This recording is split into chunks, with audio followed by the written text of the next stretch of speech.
most important data to collect during the trial period is going to be data that is related to that child's IEP, not something that's totally separate that makes the assistive technology totally separate. You want to make sure that the reason that you're looking at assistive technology solutions are to meet the needs that are a part of that kid's IEP.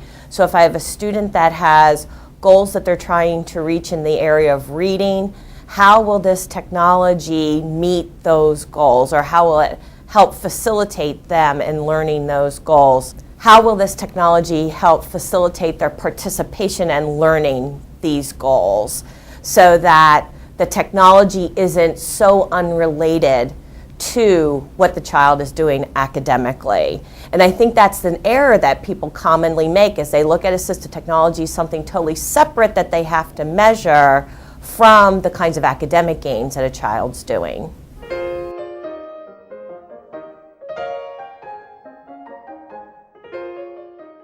When you're designing data to collect, you have to keep a couple things in mind. The first being, don't have people collect too much. Sometimes when you get them to collect 3, 4, 5 things, and you have a whole list of kinds of things that they have to collect, time gets in the way and it doesn't get done.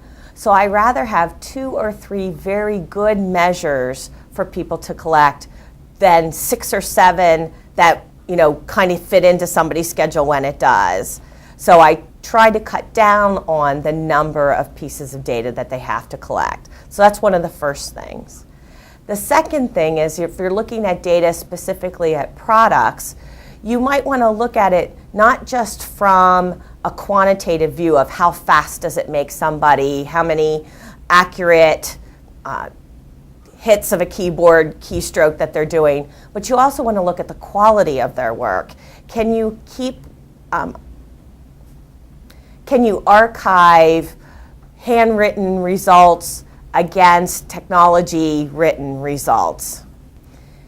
One of the data pieces that you might want to take a look at is be able to look at artifacts from writing or from social interaction schedules or charting that you've done before, and then take a look at past measures versus current measures so that you can compare and contrast the qualitative results of the technology.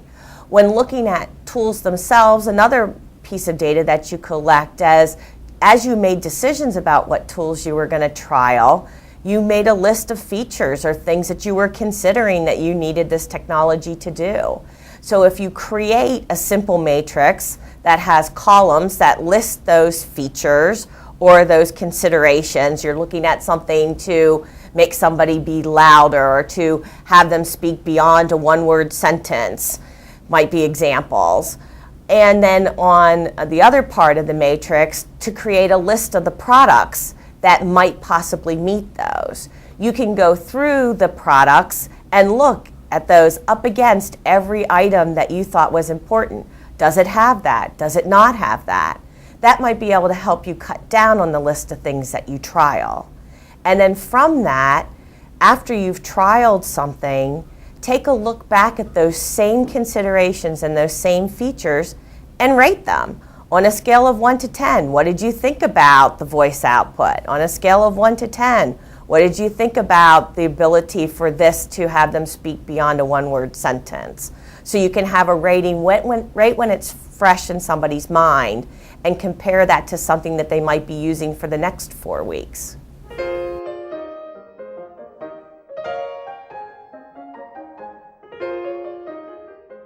In looking at the trial period and the results that you're seeing in the quest of the trial, you want to make sure that you don't stop too soon. Whether you're seeing positive results or negative results, they can be resulting, one, because a lot of emphasis right now is being put on that, and it would take another week or 2 till you really got over the initial effect of trying something new. Some kids respond very well to things that are brand new, but then as it becomes a part of their day, you might see that alter.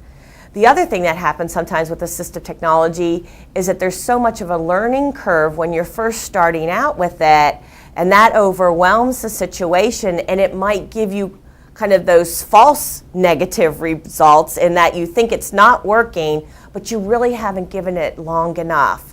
So sometimes you have to stick to your original plan. If you decided that you were going to use something for 45 days, give it that full 45 days use of it so that you can see it during different times, not just the initial reaction after the first week. I think often the mistakes that we do is we quit too soon for the good and for the bad. The exception to sticking that out, because there's always exceptions to every kind of rule we try to set, is that if the student is clearly uncomfortable with using that technology, that there's an immediate kind of refusal and won't go back to it, and that it's really making the situation very difficult, it may be time to try the next thing that's on your list.